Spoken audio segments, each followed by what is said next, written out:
Oswald, dimanche soir, après le match, vous étiez dégoûté du football, vous devez l'être encore un peu plus après la décision de la Ligue, non? C'est clair que c'est pas cette décision qui m'a réconcilié avec tout ce qu'on a vécu depuis vendredi maintenant. Ça vient encore rajouter un choc parce que quand hier j'ai vu que la commission allait se réunir en urgence ce matin et la commission de discipline en début d'après-midi, ça m'a redonné l'espoir qu'on puisse être enfin respecté et jugé comme cette situation doit l'être. Il y a eu tellement de manquements et tellement de choses aberrantes depuis vendredi que je me suis dit que les gens étaient en train de retrouver leur esprit et que les choses allaient rentrer dans l'ordre. Et puis finalement, non, on a attendu. Et puis on a vu ce communiqué tomber. Voilà, donc effectivement, encore, encore un élément de plus pour dégoûter un peu plus. L'impression de vivre un cauchemar depuis vendredi? Sincèrement, chaque moment me revient en tête avec des flashs, des choses que j'avais oubliées ou que j'avais occultées parce qu'il y en a eu tellement. C'est incroyable quand on se réveille le lendemain matin et qu'on se rappelle de tout ce qu'on a vécu, c'est assez incroyable. Je suis même en colère de repenser à certaines choses parce que voilà, je pense que ça aurait pu être très grave.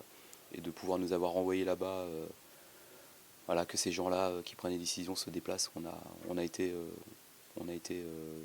envoyés à Ajaccio en 48 heures, on nous a demandé de retourner là-bas.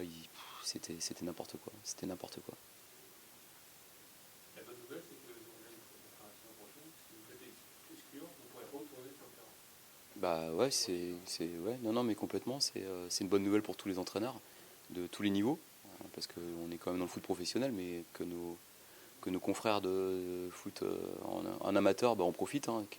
Ça veut dire que les décisions des arbitres ne sont pas faites pour être respectées, qu'un arbitre qui expulse un coach peut se faire. Je pense que même lui, c'est un manque de respect vis-à-vis de sa décision.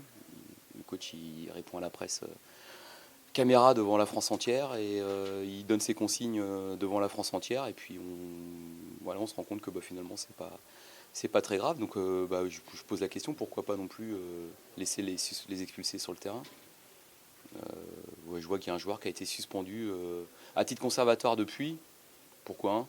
Je pense qu'il y en avait encore au moins un autre qui aurait dû l'être. Mais si c'était un autre, ça faisait plus que 7 sur le terrain, donc on aurait peut-être pu attaquer. C'est peut-être ça la décision, j'en sais rien. Mais c'est clair que cette décision-là vient encore rajouter à toutes les autres précédentes décisions qui sont complètement aberrantes. Il y a un appel encore, mais si la saison doit se terminer sur ça, ce sera une fin de saison absolument noire. Ce sera difficile de repartir derrière pour tout le monde, pour les joueurs. Il faudra se relever, mais c'est clair que ce qu'on a vécu, ce moment-là, depuis vendredi, c'est quelque chose que je crois que toutes les personnes présentes, les joueurs, l'environnement, les dirigeants, les supporters qui ont vécu ça aussi avec nous à distance pour certains, et ne l'oublieront jamais parce que ça ne peut pas s'oublier. Voilà, moi je vais essayer de reconstruire ma passion du football et mon amour pour le football à travers les valeurs et l'image que mon équipe et que les joueurs ont donné du HAC, parce que je le répète, je l'ai dit dimanche, mais je le répète, ils ont été héroïques et ils ont été vraiment très très courageux à tout niveau, parce on va quand même essayer de parler un petit peu de football, mais dans ce contexte-là, avec le premier déplacement, y retourner, 8 quarts de CRS qui nous accompagnent, des menaces.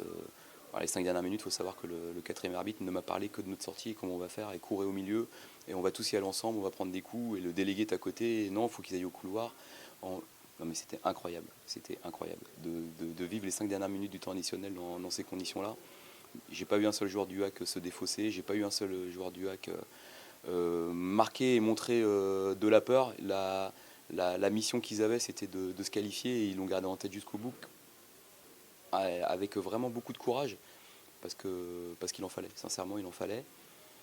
Mais de pouvoir de nous avoir envoyés là-bas comme ça dans ces conditions-là, voilà. D'ailleurs la preuve, c'est huis clos et terrain neutre, mais c'était pas possible pour nous de le faire, donc je comprends pas bien. Donc ça veut dire qu'il y a quand même des choses qui ne devaient pas être en ordre ou en règle pour que ça puisse passer comme ça.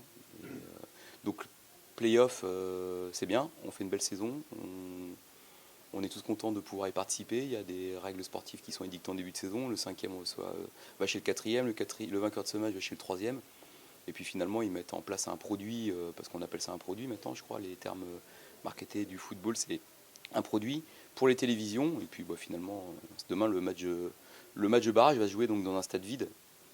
Et c'est pas Ajaccio. Donc voilà, le produit, il est plus vendable. Il est plus vendable.